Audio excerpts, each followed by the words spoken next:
Aujourd'hui, c'est le jour où on parle de OnePlus. Regardez tout ce que je vous ai emmené. Une jolie petite collection de OnePlus. Parce qu'effectivement, vous savez, là c'est le début de l'année. Bon, l'année a déjà bien commencé, mais enfin c'est quand même dans le début de l'année 2020 et on regarde un petit peu tous les smartphones qui vont sortir dans cette année 2020, notamment dans les smartphones les plus attendus. Eh bien, il y a les nouveaux smartphones de OnePlus. Il vous aura pas échappé qu'en 2019, OnePlus a sorti 2 modèles en même temps. Ce qui a surpris pas mal de monde parce que ça a changé vraiment par rapport à ce qu'ils faisaient. Avant, on a eu le OnePlus 7, le OnePlus 7 Pro. Et après, deuxième semestre de l'année, on a eu le OnePlus 7T, OnePlus 7T Pro, OnePlus 7T Pro, McLaren Edition qui est caché ici dans cette petite boîte. Tout ça c'est bien sympa, tout ça c'est bien joli, mais qu'est-ce qui va se passer en 2020? Eh bien c'est super intéressant parce qu'en 2020, on ne devrait pas voir arriver un modèle comme les années précédentes, pas 2 modèles comme l'année dernière, mais peut-être 3 modèles. OnePlus 8, OnePlus 8 Pro, OnePlus 8 Lite. Ça serait vraiment différent par rapport à ce qu'a fait la marque. Après, la marque, elle continue d'évoluer. Je ne sais pas si vous suivez un petit peu, mais en fait, OnePlus s'est fait connaître vraiment avec le OnePlus One au début auprès d'une grosse communauté parce que, selon OnePlus, il manquait effectivement un produit, le produit idéal, et ils l'ont créé. Et OnePlus continue d'évoluer d'année en année jusqu'à être aujourd'hui un acteur extrêmement important du monde de la téléphonie mobile. Et ça, c'est vachement intéressant. Alors moi, j'aime beaucoup la marque. J'ai utilisé pendant très longtemps le OnePlus 7 Pro l'année dernière. J'en ai utilisé plein d'autres. Mais celui-là, je l'ai beaucoup utilisé pendant plusieurs mois et je trouve vraiment cool. Très bon produit, belle finition, on a un excellent rapport qualité-prix, le produit est vraiment chouette. Il répond vraiment à plein de problématiques, le grand écran, caméra pop-up c'est rigolo, la caméra marche bien, extrêmement performant, beau modèle, enfin voilà, moi j'aime beaucoup. Donc on continue dans les années, OnePlus continue, sort différents modèles, tout ça. Jusque là ça marche, tout va bien, on connaît, on comprend l'histoire. L'année dernière, OnePlus a vraiment bousculé les codes en sortant 2 smartphones comme je vous le disais, mais OnePlus continue un petit peu à se démarquer, on le retrouve notamment à la Fnac et on commence effectivement à retrouver la marque chez les opérateurs. Donc le code 100% internet, tout ça, ça évolue, mais ça c'est normal parce que si vous voulez, la marque grossit et en grossissant, la marque doit effectivement être présente de plus en plus. Il y a besoin de conquérir des parts de marché, il y a besoin de s'affirmer par rapport à la concurrence. Enfin, il y a pas mal de besoins et jusque là, ça semble plutôt logique. Donc on a plein, regardez-moi ça, je vous sortis, c'est très couleur OnePlus là, voilà, ça c'est plutôt cool. Donc on devrait avoir 3 modèles. Alors c'est marrant parce que c'est de définir un petit peu le portrait robot de ces 3 modèles. Si vous regardez un peu, si on creuse un peu dans ce qu'on a dans toutes les rumeurs, dans toutes les fuites, eh bien ça nous annonce qu'en fait il y a un truc qui partirait, en tout cas pour moi un bénéfice qui partirait, c'est le bénéfice du très grand écran sans encoche, sans rien, puisqu'on trouverait un petit poinçon pour le OnePlus 8, une bulle, un double poinçon, enfin double caméra, mais toujours sous forme de bulle sur le OnePlus 8 Pro, et effectivement une petite caméra avec un petit poinçon aussi au milieu par contre cette fois-ci sur le OnePlus 8 Lite, sur les autres se sont déportés sur le côté gauche. Alors bon, sur le principe, les petits poinçons, pourquoi pas, mais en fait moi le truc qui me chagrine un peu, alors si cette rumeur est avérée, c'est à voir, hein, on prend toujours ça avec des pincettes, mais tout semble en tout cas aller dans ce sens-là, c'est que je trouve qu'avec le OnePlus 7 Pro et l'idée de la caméra pop-up, OnePlus a fait un vrai pas en avant en disant ok, on propose un grand écran Quad HD complètement libéré d'encoche, de rien du tout. Donc en termes de gaming, en termes d'expérience de visionnage, de séries de films, de tout ce que vous voulez, c'est vraiment top. Moi c'est vraiment un des points forts en tout cas de ce smartphone, en plus du côté 90 Hz, enfin ça moi j'ai trouvé ça vraiment bien. Et j'aurais du mal à comprendre que OnePlus en 2020 reviennent en arrière, juste du point de vue esthétisme de leur smartphone. Et effectivement, on pourrait me dire, ils ne reviennent pas en arrière, c'est peut-être quelque chose de bien intégré, de mieux intégré. Ouais, je sais pas, je reste quand même très dubitatif là-dessus. Après, il faut pas oublier qu'il n'y a pas très longtemps au CES, je vous ai emmené avec moi à Las Vegas, ils ont tout simplement présenté une nouvelle technologie avec un verre électrochromatique qui vient cacher la petite caméra pour la faire apparaître lorsque vous allez activer tout simplement l'appareil photo. Est-ce que ça sera intégré à ces nouveaux OnePlus 8, OnePlus 8 Pro et pourquoi pas OnePlus 8 Lite? Ça pourrait vraiment avoir un sens de l'avoir de cette manière-là, c'est-à-dire qu'en fait, on garderait cet écran complètement décomplexé, on garderait cet écran sans encoche et lorsque vous activeriez votre caméra, et vous n'auriez pas de caméra pop-up, vous auriez votre caméra qui apparaîtrait là. Ça, pour moi, ça serait la meilleure solution et là, il blufferait tout le monde et là, banco, je signe tout de suite.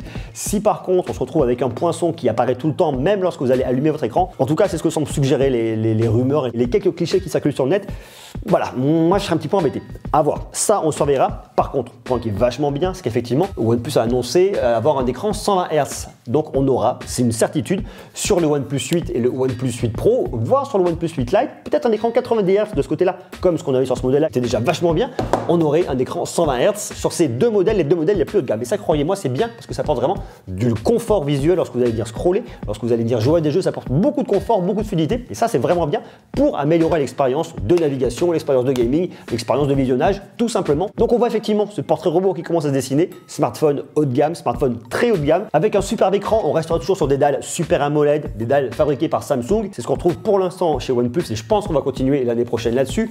On serait sur le modèle le plus haut de gamme avec un écran Quad HD. C'est ce qu'on avait l'année dernière sur le OnePlus 7 Pro. On continuera cette année là-dessus. À voir sur le OnePlus 8, est-ce qu'on aura un écran Full HD, Quad HD? Bon, à voir. Je pense que par contre, on aura un écran Full HD sur le OnePlus 8 Lite. Si effectivement un jour, il voit le jour. Sur le OnePlus 8, on pourra avoir un écran de 6,5 pouces, 6,7 pouces sur le modèle professionnel et peut-être 6,4 pouces, quelque chose comme ça, entre 6,2 et 6,4 pouces sur le OnePlus 8 Lite. Alors maintenant, je me pose toujours la question, cette petite caméra pop-up, j'y reviens parce qu'en fait, si OnePlus nous enlève cette caméra pop-up, il peut y avoir deux raisons principales. La première raison, c'est qu'il y a des problèmes techniques, la caméra pop-up ne fonctionne pas, elle fait rentrer des cochonneries, des grains de sable, des ci et des ça, et du coup, il y aura un retour négatif. J'ai beaucoup de mal à y croire. Moi, je l'ai utilisé pendant plusieurs mois et j'ai jamais eu aucun problème avec la caméra pop-up. Alors effectivement, il n'y a pas de certification IP68 de par la caméra pop-up, mais le smartphone, malgré tout, est résistant à l'eau et à la poussière. Je ne crois pas que là-dessus il y ait de problème. Je serais quand même relativement surpris de ce côté-là. Le deuxième point, et non des moindres, c'est qu'il faudrait gagner un petit peu de place à l'intérieur parce que cette année, ça serait une petite révolution pour OnePlus. Il se pourrait que la recharge sans fil arrive enfin, je mets des guillemets quand je dis enfin chez OnePlus. En fait, OnePlus a toujours dit, nous on va pas sortir de recharge sans fil, on n'est pas convaincu aujourd'hui par le réel intérêt, tout simplement parce que les recharges sont quand même relativement lentes. Là, on pourrait avoir une recharge plus rapide, ça pourrait avoir un sens et peut-être que OnePlus se positionnerait dessus cette année en 2020. Donc, il faudrait gagner de la place à l'intérieur, donc enlever ce petit module pop-up pour pousser un peu les murs et pouvoir intégrer cette techno sans trop de problèmes. Ça pourrait être une raison. D'un autre côté, venir rajouter une petite caméra poinçonnée dans l'écran, alors c'est ce que vous regardez tout le temps, tout ça au profit de la recharge sans fil. J'ai un petit peu de mal aussi à y croire. Sur les modèles OnePlus 8 et OnePlus 8 Pro, on aurait un écran incurvé, tandis que sur le modèle Lite, on aurait un écran tout plat. Je sais pas si vous le savez, mais OnePlus bosse depuis longtemps sur la 5G, donc ça serait pas surprenant qu'on retrouve des modèles complètement 5G cette fois-ci, pas un modèle option en disant ok on a un OnePlus 5G. Je pense effectivement le OnePlus 8 et le OnePlus 8 Pro intégreront directement la 5G qui va se déployer de plus en plus en 2020 et dans les années à venir. En cherchant toujours à aller plus loin en termes de connectivité, à mon avis, on aura également sur un modèle professionnel du Wi-Fi 6 pour se connecter toujours plus rapidement en fibre, profiter d'un meilleur débit internet, ça me paraît quand même relativement logique. L'OS, ça serait toujours Oxygen OS qui est une des meilleures surcouches actuellement sur Android, qui tournerait sur un Android 10. Alors au niveau de la caméra, c'est intéressant parce que si vous regardez un petit peu ce qui se profile du côté des... Oh, lesquels ça un peu on pousse les murs. Du côté des rumeurs et des fuites, on voit a priori que sur le OnePlus 8 Pro, on aurait 4 capteurs à l'arrière. Alors un capteur principal qui pourrait, à mon avis, on n'a pas de chiffre exact, mais moi je parierais vraiment sur un capteur de plus de 100 mégapixels, pourquoi pas un 108 mégapixels, parce que tout ça va tourner sur le processeur Snapdragon 865, qui permet d'intégrer des caméras jusqu'à 200 mégapixels. OnePlus est toujours fer de lance en termes de technologie, donc j'imagine très clairement que là-dessus, ils vont bien vous proposer ce qui se fait de mieux en termes de photos. 108 mégapixels, grand minimum sur le modèle professionnel. On aura ensuite un téléobjectif, on aura effectivement un ultra grand angle, et on aurait la caméra TOF, Time of Flight, pour venir vraiment mesurer pour le mode portrait. Ça vient mesurer moi, ça vient calculer par rapport à l'arrière-plan et ça me détache complètement pour faire des flous, que ce soit en vidéo ou que ce soit en photo, complètement optimisé. Jusque là, ça serait la base. Ensuite, le deuxième modèle qui serait pas le professionnel, on enlèverait probablement la caméra TOF et peut-être qu'on descendrait un petit peu en termes de pixels sur la caméra principale, peut-être un 64 mégapixels à voir, parce que sur le modèle Lite, on aurait soit 2 capteurs, soit 3 capteurs, peut-être 2 capteurs avec une caméra de 48 mégapixels.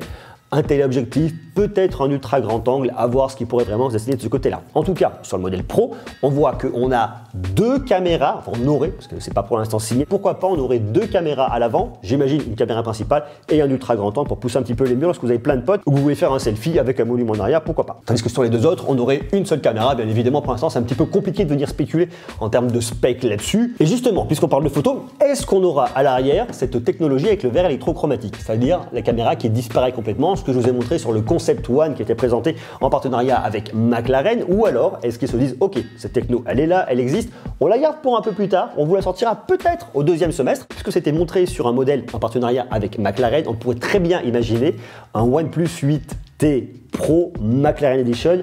Avec cette techno, ça aurait un sens en tout cas de pousser un peu plus ça sur le deuxième semestre de l'année 2020. Je vous le dis en termes de perf, on aurait des Snapdragon 865 quasiment de partout. Peut-être, il y a une petite rumeur qui circule sur le modèle Lite où on pourrait trouver un processeur de chez MediaTek. Je suis pas persuadé, mais à voir. On aurait effectivement entre 8 à 12 Go de RAM, minimum 128 Go de stockage, j'imagine 128, 256 et pourquoi pas 512 dans la plus grosse config, bien évidemment non extensible connaissant OnePlus. On aura toujours des haut-parleurs stéréo pour une meilleure immersion. toujours pas de prise jack, et on aurait une batterie entre 4500 à 5000 mAh sur le modèle Pro. On peut imaginer une 4500 mAh sur le OnePlus 8 et une batterie de 4000 mAh sur le modèle Lite. Qu'est-ce que OnePlus pourrait nous proposer en termes de tarifs là-dessus? J'imagine clairement qu'ils vont rester dans la même idée de ce qu'ils proposent un OnePlus 8, un petit peu moins de 600 €. 599 €, on resterait dans l'ADN de la marque, un modèle professionnel, un peu plus de 700 €, pourquoi pas 759, on reste toujours un peu dans l'idée, et un modèle un peu moins cher, un modèle Lite qui pourrait, en tout cas si on spécule un peu dans cette idée-là, venir flirter avec les 450, 480 €, ça pourrait avoir un sens. Si OnePlus garde son calendrier, tout ça sera présenté au mois de mai 2020. Dans tous les cas, restez connectés, abonnez-vous si ce n'est pas déjà le cas, activez la cloche parce qu'on en reparlera, on parlera de OnePlus. Regardez-moi, j'aime beaucoup vous parler de OnePlus parce que j'aime beaucoup la marque, elle innove, elle propose des produits vachement intéressants, très complets, à des prix défiant toute concurrence. Et là, en plus, cette année, OnePlus a frappé très fort au CES 2020 en montrant cette techno complètement inédite avec le verre électrochromatique. Ça, je trouve ça vraiment bien. Donc, restez connectés, on en reparlera. Dites-moi, vous, ce que vous attendez des nouveaux smartphones de OnePlus. Qu'est-ce qui pourrait vous intéresser? Qu'est-ce que vous pensez que OnePlus va présenter en 2020? Est-ce que vous pensez que cette idée du verre, effectivement, qui disparaît, la caméra qui disparaît grâce au verre électrochromatique, est-ce que vous pensez que ça va être intégré dès le début d'année, dès le lancement du OnePlus 8, ou alors plus tard, à la fin de l'année? Marquez-moi tout ça, bien évidemment, en bas, en commentaire. Quant à nous, on reste connectés parce qu'on reparle de OnePlus très prochainement. Il y a plein de belles histoires à raconter, il y a plein de choses à raconter. Personnellement, j'aime beaucoup la marque, j'aime beaucoup le travail qu'ils font, j'aime beaucoup l'innovation. Sur ce, je vous embrasse. Rendez-vous dès demain pour continuer à parler de tech. À demain. Ciao.